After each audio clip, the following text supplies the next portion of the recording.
Hello everyone, teaching magazine में हम सभी का स्वागत करते हैं और आशा करते हैं कि आप सभी ठीक ठाक होंगे।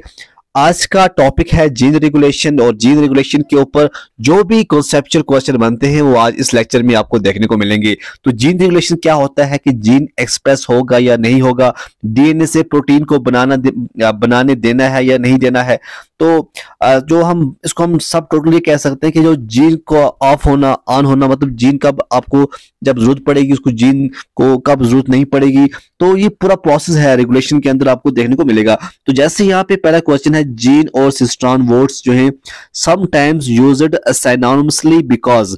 तो इनको कभी कभी ये क्योंकि जीन और सिस्टोन को वर्ड को क्यों सिनोनिमसली यूज किया जाता है, क्योंकि जो वन जीन होता है वो कंटेन करता है वन सिस्टोन, जो वन जीन होता है वो कंटेन करता है वन सिस्टोन, इसीलिए इन दोनों को सिनोनिमसली जो है ये मिलते जुलते वर्ड हैं, इसलिए इनको कभी कभार यूज किया जाता है। ओके, सेकंड क्वेश्चन यहाँ पे है, a gene containing multiple exons and at least one intron is termed as.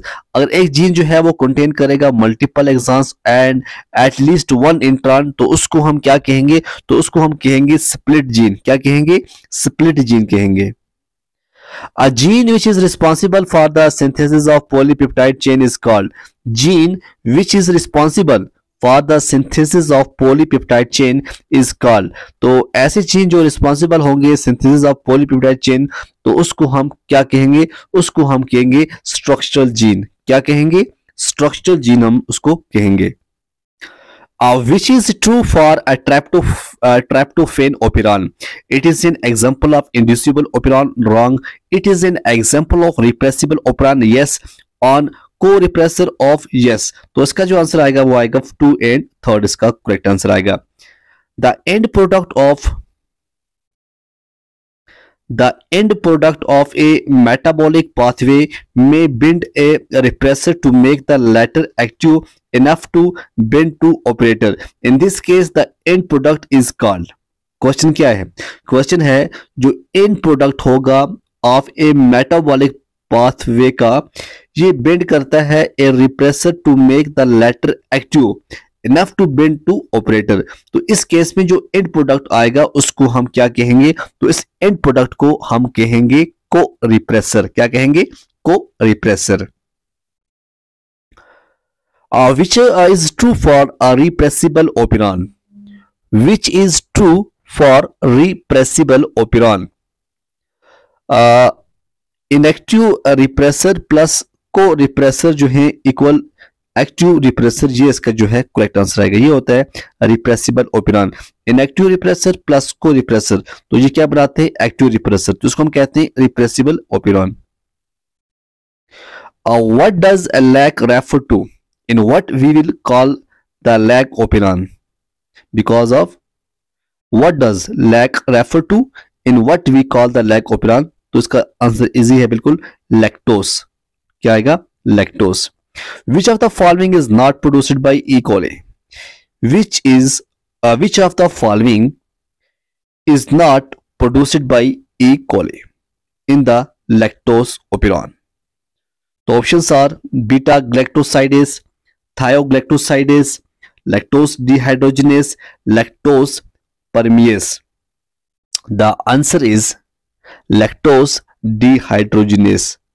Okay, not produced by E. coli in the lactose operon. A functional complex comprising a cluster of genes including structural gene, promoter gene, operator gene, and a regulatory gene was discovered by. Functional complex comprising a cluster of genes including structural gene, promoter genes, and operator genes, and a regulatory gene was discovered by. The answer is Jacob and Monod. Jacob and Monod ने 1961 में। Okay, functioning of structural gene is controlled by. Functioning of structural gene is controlled by. Options are operator, promoter, ligase and regulator gene. The answer is a regulator gene. Okay,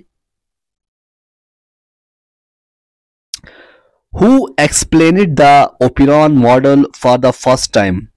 Who explained the Oppian model for the first time? The answer is Francois Jacob and Jacques Monod. Okay. The accessibility of promoters. The accessibility of promoter regions of prokaryotic DNA by RNA polymerase is in many cases regulated by the interaction of some protein with sequences termed as. The answer is operator. क्या आएगा? Operator. A regulation of lac operon. Regulation of lac operon by repressor is referred to as. Regulation of lac operon by repressor is referred to as. The answer is negative regulation. क्या answer आएगा? Negative regulation. Which is incorrect? Options are given. I gene code for the repressor of lac operon, Z gene codes for the beta galactosidase, Y gene codes for transacetylase. 3 genes products are required for metabolism of lactose. तो इसका जो answer आएगा वो इसमें कौन सा जो है वो इनकरेक्ट है? देखिए जो I जीन कोड है for the repressor of lac operon ये सही है, दूसरा है Z जीन जो है ये भी सही है, और Y gene code for transacetylase ये गलत है। ओके, तो यहाँ पे आपको इसका आंसर मिल गया। विच is the primary step for the regulation of gene expression? Which is the primary step for regulation of gene expression? The answer is transcriptional level. क्या आंसर आएगा इसका? ट्रांसक्रिप्शनल लेवल जो है इसका करेक्ट आंसर है। Which is the primary step for regulation of gene expression? The answer is transcription level. Find out the correct sequence of structure gene of in lac operon. Lac operon के अंदर जो structure gene का sequence होता है वो कैसा होता है? वो होता है ZYNA। इस तरह होता है ZYA, not YAZ, not AZY, not ZAY, ZYA। Okay, तो ये था आपका आज का जीन रेगुलेशन के ऊपर जो टॉप क्वेश्चन बने थे, कॉन्सेप्चुअल क्वेश्चन। तो उसके बाद हम नेक्स्ट लेक्चर में देखेंगे म्यूटेशन के बारे में भी बहुत ही इंपॉर्टेंट क्वेश्चन जो है एग्जाम के अंदर पूछे जाते हैं।